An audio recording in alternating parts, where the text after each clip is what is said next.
Assalamualaikum warahmatullahi wabarakatuh and greetings to everyone. My name is Muhammad Danial Bin Jefri and today I'll be talking on my PSM1 paper which is titled Electronic Voting System EVS. So my supervisor for this paper is Mr. Sir Muhalim bin Mohamed Amin. So to explain a bit about the layout of the presentation, we would first do the introduction where we talk about the introduction of EVS and the history of elections. Then we go through the problems background, which is about the current problems with the current or the existing system or method that's used to conduct elections. Then we go through the project aim, which is the aim of this project, which is EVS. Then we go to literature review, where we review and look at existing systems that is currently available. Fifth, we go through the methodology of EVS and how it was developed. Then we go look at the sixth, which is software and hardware requirements. Seven is the initial findings, where we look at the different charts design of EVS interface and database. Eighth would be the PSM2 planning, where we look at we list down all the things that we're gonna be doing for PSM2 next year. And lastly, we'll conclude the slide. So firstly, the introduction. So I would be doing a system development and it's called the Electronic Voting System EVS. As stated before, my supervisor for this project would be Mr. Muhalim. And EVS is a web application that enables students to cast their vote digitally. So the history of election has been can be dated back to ancient Athens, that's around 30,000 years ago. And as a democrat country, Malaysia, we are not new to the concept of election, and has been popularized since 1963.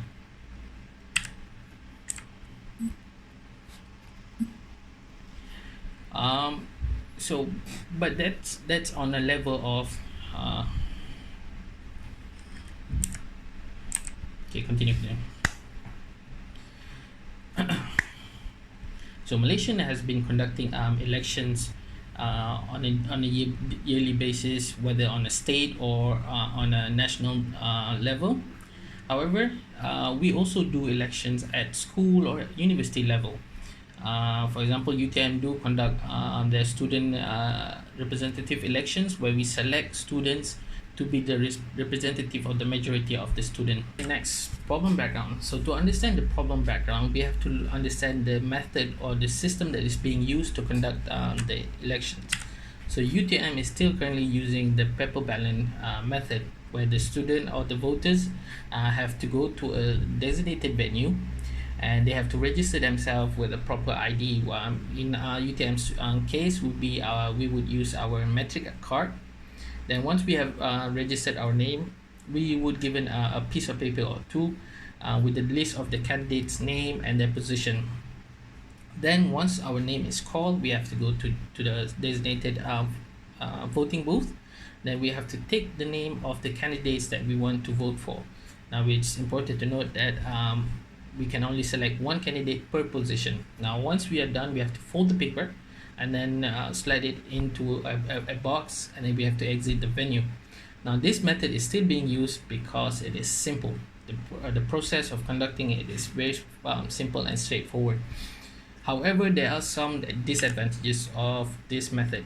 Firstly, paper ballot method can be time consuming because there's hundreds or maybe thousands of vote that has been submitted, and the people that are conducting the election have to manually count each vote and make sure it tallies with the number of voters.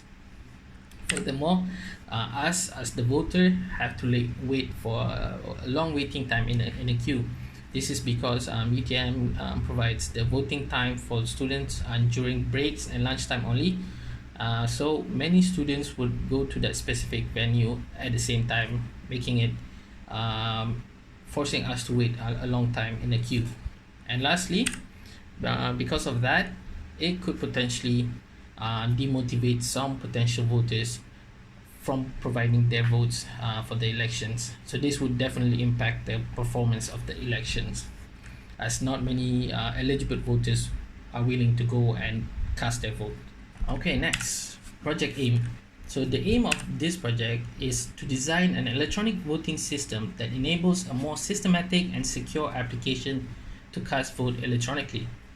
The project objective is one, to understand the requirements of the electronic voting system (EVS) and evaluate existing methods and or system used for campus elections. Secondly, to design and develop an electronic voting system that is capable of casting vote electronically at ease. And thirdly, to implement and evaluate the system usability and security. As for project scope, the first scope is that the EVS will be a web-based application. Secondly, the system can generate informative materials such as table of statistic charts relating to the elections to be used for future evaluation, report, and improvements. Thirdly, the system allows users to view all the candidates participating in the elections and to cast the vote for the student election. Fourth, the system do not provide any campaign platform for the candidates. So if the candidate wants to provide campaigns, they have to do it on their own on a third-party applications or platform. And the last one will be the system. This is a system for UTM students to vote for the student representatives. So literary review. So the first existing system that we're going to look at is the SunVote City Council voting solution. So it's a combination of a wireless voting keypad, receiver, and dedicated SunVote software. The system was implemented to reduce the workload and provide a fast result, making the voting process more efficient. The SunVote voting solution was introduced due to the challenges faced by council members during council meetings. Now, there are two challenges that was faced. So the first one was that the current method of voting is very time consuming, and the current method was paper ballot and hand raising voting. And the second is that it is prone to errors and mistakes. This is because the election was still conducted by humans, and humans do make mistakes sometimes. So the benefit that SunVote voting solution provides is that it is an ideal solution for managing meeting management. This is because everything is done electronically and managed through the system. It is able to display on a big screen. So this is very ideal for a big election where everyone there's many people voting, so people who want to know the real-time vote. So this system is able to cast the information and result onto a big screen using a display device such as a projector. It also can generate fast result. This is because the keypad and the receiver are communicating with each other constantly, and it's displaying real-time data to the system. So the second existing system is e-voting. So e-voting is a web-based computerized system that aims to eliminate problems relating to paper ballot system. According to the research done by Abdullah and Ahmed, they stated that around 10 to 15 of eligible voters do not vote due to issues such as long queues and waiting time. So for e-voting, there are four main actors: voters, candidates, vote tellers, and admin. So the next and the third and the last system would be the Big Pulse Secure Online Voting System. It is a voting system that enables elections to conduct electronically. The target industry for Big Pulse is that our universities, associations, shareholders meeting, and political parties. It is important to note that it is a paid service, and it starts at around $699. So it integrates a very high security standards, which some of the features is that it will encrypt all of the votes that are being collected by the system. The secondly, vote count verification protocol is also implemented to ensure that all voters can only vote once, and all of their votes are anonymous, and no one can know who voted for who. And lastly, it provides 24/7 dedicated support. So this table is a comparison of the existing system and EVS. There are 7 criteria that we focus on, which is first is labor, which focus on the amount of staff that is required for the system to work. Security, which is the security features in terms of both hardware and software. Next is the time consumption. This is referring to the time it takes for the system to produce an output that is useful for the election, like such as the vote count and reports, etc. Efficiency refers to how well the system can do its task. Error possibility refers to any potential errors that could happen during or after the elections. Expenses refers to the cost that is has to be put into the system. And lastly, reports refers to any report that is generated post of the election, such as report paper, charts, tables, etc. So next is methodology. EVS will be implementing the use of iterative models. So the reason why we will be using iterative model is because it starts with a simple implementation initially, then it gradually increases in terms of complexity and features. It is very ideal for low to medium risk project, which is I think is suitable for EVS status. So for software requirements, there are 2 items. Firstly is Visual Studio. Visual Studio is a software that I will be using to write the coding for the applications. So there are 3 programming language that I will be focusing on, which is first HTML, that's to create the interface. CSS, which is to make the interface visually more pleasing and better in terms of quality. And the third is PHP, which is used to enable it to make to convert the website into a dynamic website that can interact with the server and collect data. Secondly, the second hardware software would be PHP-MyAdmin, which will act as the database for EVS. All the data that is collected from the system will be stored under PHP-MyAdmin.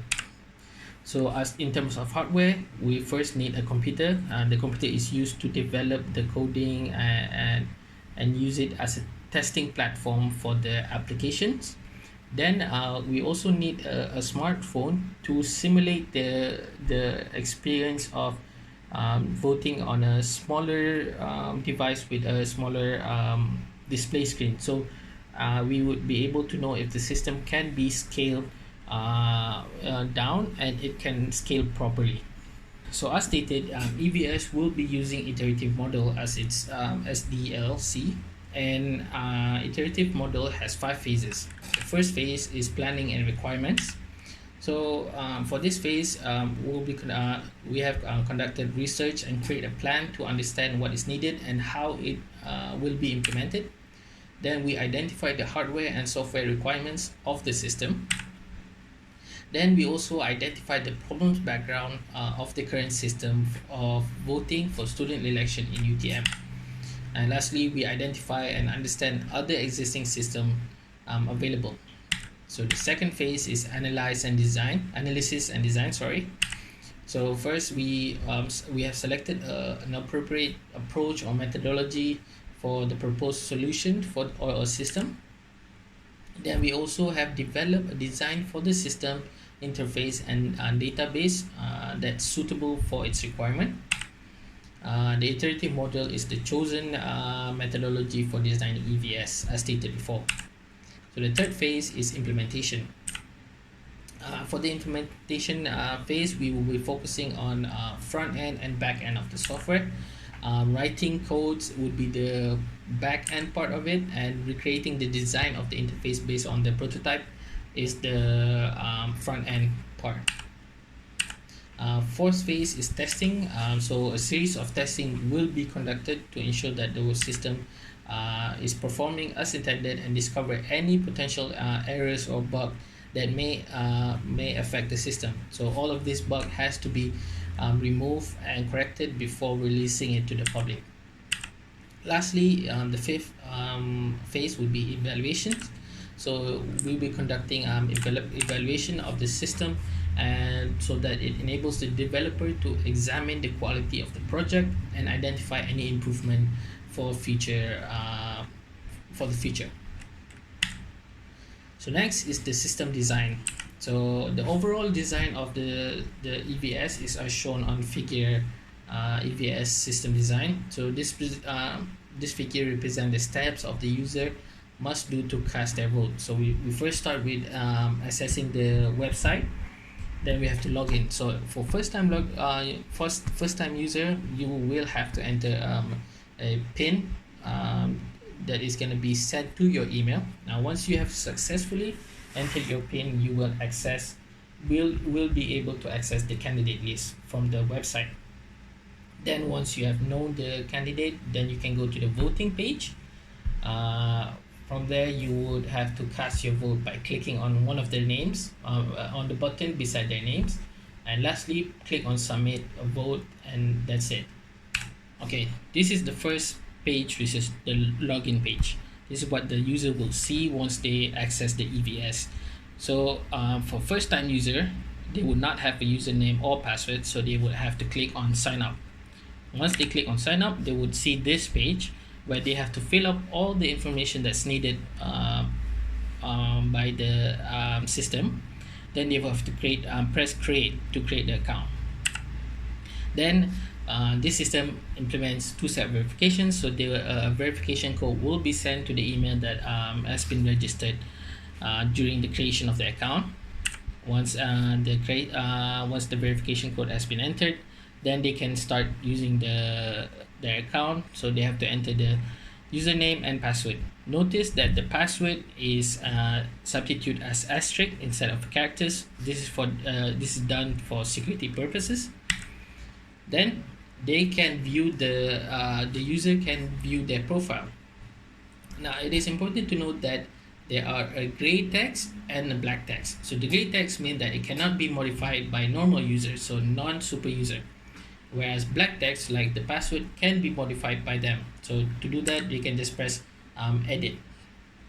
So this is another example where all the text are black. This is because it is the admin's view of the profile, and the admin has the ability to edit any information on the system.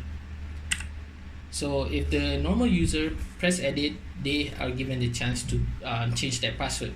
So to do that, they would have to type a new password, and on the second box they have to type the same password. This is to ensure that the right password is entered correctly twice. So this is the candidate list, where we will see a list of all the candidates that's running for the elections. We will see their names, their position, and on the right side there's a blue profile button. By clicking on that, it will display a more detailed information about the specific candidate. Now if the voter is ready to vote, they can press on the vote button at the bottom. If they click on it, it will move them or redirect them to the voting page, where it's similar to the candidate list. However, there's a box at the end of the name beside the positions. So once the user click on the box, it will display an X. This is to indicate that they have selected that specific candidates. Now during elections, there are different multiple positions being run for. So the user or the voter can vote more than one candidate, but it has to be only one vote per positions.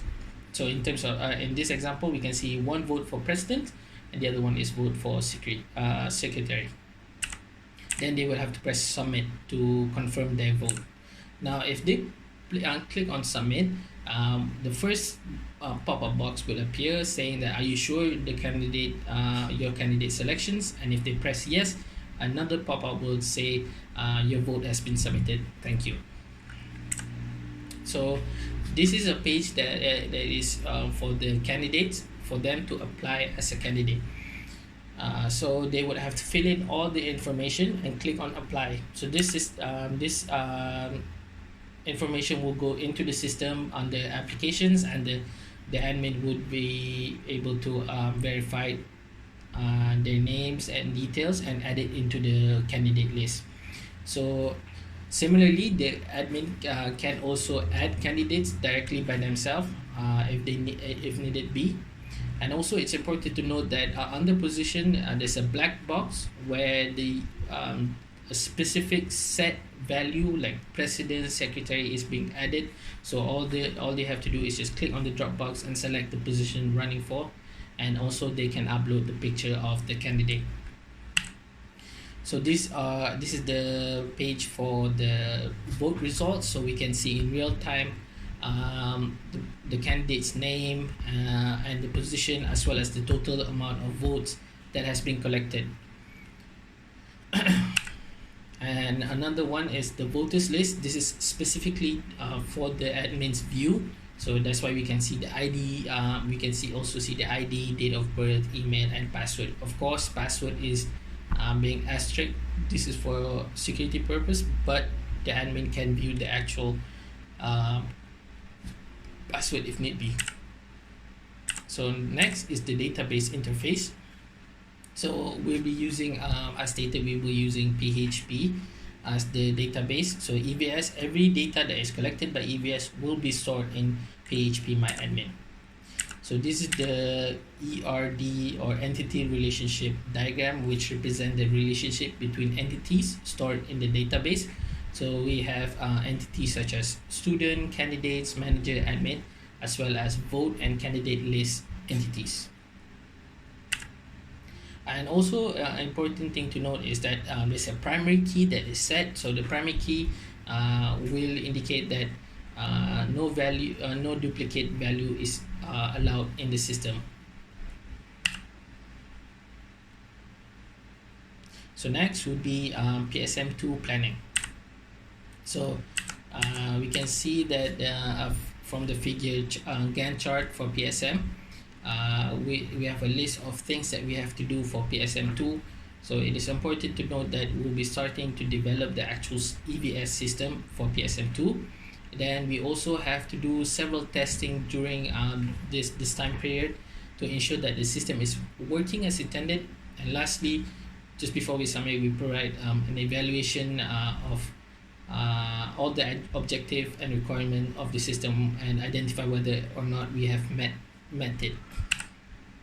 So for conclusions, we have 5. So firstly, we have identified the problem backgrounds.